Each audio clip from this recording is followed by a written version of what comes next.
Hi, I'm Rob Fulmer at Dave Sinclair Buick-GMC, and today I'm going to be walking around this fully customized 2021 GMC Sierra Denali 1500. Just to recap, just like the Acadia and the Yukon Denali that I did before, the Denali is the highest trim level with the most luxurious options you can get in a GMC product, such as this beautiful chrome Denali grille, as well as some neat features on the inside like heated and cooled seats, but I'm going to get into much more of that later on. By the way, this truck was customized by Dave Sinclair Customs, our customization service, which I'm going to be pointing out some of the things that we did to make this truck unique. In 2019, the Sierra got a complete facelift, so that's what gives us this bold stance here on the front. And some Denali specific characteristics are this honeycomb grille. We also have the chrome tow hooks on the front, LED fog lamps, and then LED C-shaped headlights. Some of the custom work that we did on this Sierra is going to be the grille surround, which we painted.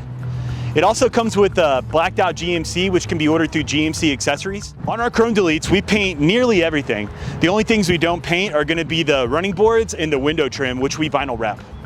So now that we're focusing on the tires and wheels, we took off the Bridgestone tires that come factory on the vehicle, and we put on this Nitto Ridge Grappler, which is a little bit more of an aggressive tire, aggressive tread. Comes out to about a 33-inch tire.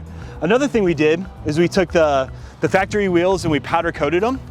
We also added these black lug nuts that come from GMC Accessories. And then we also painted the brake calipers, that bright yellow that really complements the blue of the truck. And if you notice, we also painted the fender flare here, which typically if you order a GMC Sierra from the factory, it comes with like a plastic like mesh or surround, but we learned that we can order them body paint match smooth, so that when we paint it, it matches the aesthetic and the color exactly of the vehicle. And to finish it all off, we did order from GMC Accessories the blacked out GMC center cap. Normally on a standard Sierra Denali, this will be chrome, but we painted it black to match the wheel and tire aesthetic. We also painted this right here, the badge for the 6.2 liter V8. To contrast, we painted the decals on the doors in the back of the truck black. As a part of the chrome delete, we painted the door handles. And as I mentioned before, this is what the vinyl wrap window trim and the running boards look like. One of my favorite things about this truck is the MultiPro Tailgate. So that's going to come standard on the SLT, Denali, and AT4 trim levels, but also you can purchase it as a standalone option on an Elevation Edition as well. Let me show you a couple of my favorite things that this can do. One of the first has to be just the full let down, just like normal. You can also lift this up here if you're doing like 2x4s or need some kind of load stop. We also have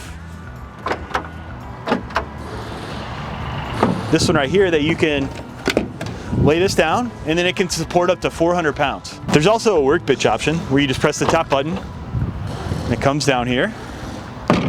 So I can work here if I have a clipboard, if I'm on the job site. You can also lift this up if need be as another load stop, just depending on what you're doing.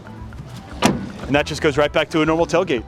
Now, if your tailgate is up, you can still put your foot right here. I have a size 15 shoe and my foot fits in comfortably. And then you can just basically get in the truck this way. And with the Denali, you'll get a spray-in bed liner. Now, when you order a Sierra Denali from the factory, it's gonna come with tinted windows on the back two windows. So all we did was we made the front two windows and the back three just match the back for a nice clean look. All right, in the back seat here, we got a lot of room. I've got this leather bench seat. There's also some cool functionality here. I can lift up the 60/40 bench so I can store things or put them down here. Another nice thing is I have a little armrest and cup holder that folds out from the back of the seat. And then both over there and over here, I've got a little cubby that pops out that you can put little options here. I'll show you. So it is very comfortable. There's a little cutout here for my head. So I am about 2 inches from the top of the headliner. Really good, I like to sit like this when I'm riding as a passenger. And I would say I have about 1.5 inches between my knees and the back of the seat. Down here I've got my own heat and AC vents. I've also got heated seats, a USB, USB-C, as well as a 12-volt charger there as well. All right, now we're inside the vehicle and I got that big 6.2 liter V8 engine fired up. And one of my favorite things is really that you can go completely wireless. So the first thing, you can do wireless Apple CarPlay. So I'm gonna just connect my phone really quick to the Bluetooth. Just go to phone, connect phone, add phone. And then down here in my other devices, underneath my settings and my Bluetooth, I just click on the My GMC. Hit pair, allow. Then I'm gonna get a prompt on my iPhone. It's basically gonna say, are you allowing CarPlay with GMC to go wireless? I just say use CarPlay. It's thinking. Perfect, so now I have wireless Apple CarPlay. But another advantage is this comes with the wireless charging pad. Now I really like how they put this wireless charging pad here on your center console. It used to be on this armrest here, and it was kind of constricting space-wise. They would make it just as big as the current smartphone. And typically, as the newer phones come out, they usually get bigger and longer and wider. So, after owning the truck for a year, your phone would no longer fit in this little space. So with this, they gave a little room on the sides and about an inch worth of length. So, in the future, if they do get bigger, you can still wirelessly charge your phone. All right, and looking up towards the center stack here, we have the trailer brake controller. We also have another USB and USB-C, a 12 volt, and then we have the actually household outlet that you can do like a laptop or an easy bake oven, whatever you got. And then just going up here, we got our flashers. I also have a button that can lower the tailgate from inside the cab, like I showed you earlier. We also have this little, looks like a plug-in. So basically, if I hit that button and there's a green light, the outlet just looks like this, that's inside the truck bed, is gonna work. And then we have your heated and cooled seats. Got your dual climate, so if your passenger likes things a little bit warmer, you like it a little bit cooler, you can make everybody happy. No more fights on road trips. Up here we got our volume, and then our infotainment screen.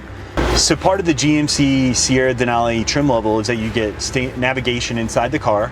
It's not something you have to pay for, it will never go away. And it's very well updated and it's fast. So basically you can like pinch in, go zoom out, zoom in. You can also basically look at all the streets here, and it updates in real time. If there's traffic, it'll turn like red or yellow just to let you know. Another neat thing is that, let's say you're going to like have a specific address or a landmark in mind, you can just type in here, and you can just touch like Busch Stadium if you're going to a Cardinals game. You'll hit go, and then it'll give you turn-by-turn directions. It'll also tell you how far away your destination is, and based upon the traffic level of where you're going, you can see how many miles away your destination is. You can also see, based upon the traffic level of the roads you're supposed to be taking, what time you're estimated to arrive at your destination. However, most of the time I'm gonna have my wireless Apple CarPlay up. So one of my favorite things is that your phone basically integrates 100% to this system. So you're projecting it big on the screen here. I can listen to my podcasts. I can listen to Apple Music if I have it. My 101 ESPN. Some people prefer Waze, which you can do. It integrates well. Some people prefer on your iPhone just the maps. So I like both of them. This works very similar to the navigation that comes inside the car. However, one thing that's unique about this is typically if you use it a lot, it knows where you work, where your home is, and it's going to be a lot more specialized to what you have going on. Another thing is, if you're on a road trip and you're looking for maybe the nearest gas station to where you are, you're not familiar with the area, you can just hit gas stations there, and it'll tell you the 3 or 4 or 5 closest gas stations to wherever you are. The same goes for restaurants, grocery stores, etc. It's just a really great system. But far and away, my favorite option with the wireless Apple CarPlay is if you're driving or sitting and someone texts you. Tim Godfrey said sounds good. Hey Rob. And hey Rob. Would you like to reply?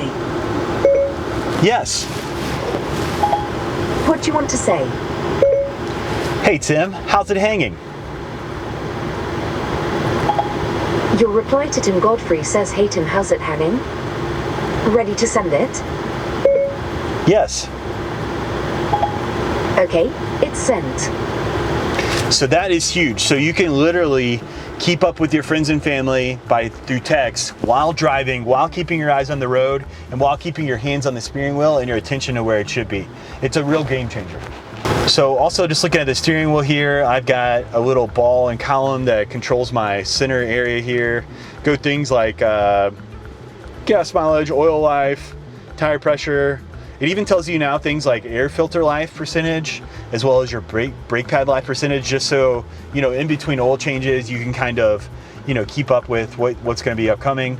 Another nice thing I like to do, like on road trips and stuff, is I can go through and I can change the radio station and browse my iPhone or whatever through the just with my right thumb. So like, let's say if I was wanting to listen to XM radio, I could click on there and it would basically, I can just scroll through, listen to TikTok radio or 90s on 9 or whatever I want to listen to at that time.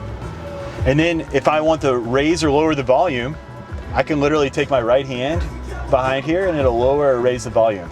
We have the ability to go through your presets on the left side, so your favorite channels, whether they're FM, AM, or XM radio, you can do all those. Then on the left side of the steering wheel, I just have like this heated steering wheel. I also have like a gap adjust, which is like a forward collision system that basically allows how sensitive I want the system to be. But essentially, if I'm going down the highway and someone in front of me slams on their brakes, it's gonna flash red in my line of sight, just so that I know that if I don't brake, something bad's gonna happen. All right, so up here we have the garage door settings, so you can program your garage door to the car. We also have a moon and sunroof. So basically it's a one-touch system, it just slides on back. In addition to that, if you want some fresh air, or if you have somebody in the back that wants to hang their head out the window, you got a rear sliding window. You just open or close that. So over here we just have your typical stuff like an electronic parking brake, your automatic lights, your fog light, LED lights in the back of your bed there. We also have like your auto, 4 high, 4 low, and 2 high. Now this is something a lot of people get misconstrued. So if it's like a nice day out and you're on normal roads, highways, things like that, I would recommend keeping it in 2 high. Now if it starts to rain or if you go off-road or there's any precipitation, then you'd want to switch it into auto. What that's going to do is that's going to engage the rear transfer case so that if you need to be in 4-wheel drive, it will be okay. Now I wouldn't recommend just keeping it in auto all the time because it's going to wear out your rear transfer case. And then 4 high and 4 low, you know, if you have specific situations where like you're stuck in mud or whatever else, you can use those as needed, but you pretty much, the 2 high and the auto are going to be your bread and butter. And just like most like SLTs, Denalis and AT4s, you got a couple different drive modes here. You've got a normal driving mode, a sport mode, which is basically just going to tighten up the suspension a little bit. Think of like a race car. And then if you're towing something, it also has an off-road mode, which essentially, if you think of like, you know, gravel roads, dirt roads, things like that. Thank you for watching my video today.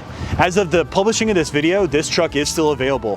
However, if you would like to customize a vehicle with us, either your own personal vehicle or one of our new Buick or GMCs, please check out my phone and email address and contact me directly. If you'd like to get some inspiration on a future customization project, or if you just like cool vehicles in general, please follow us at Sinclair Customs on our Instagram and TikTok.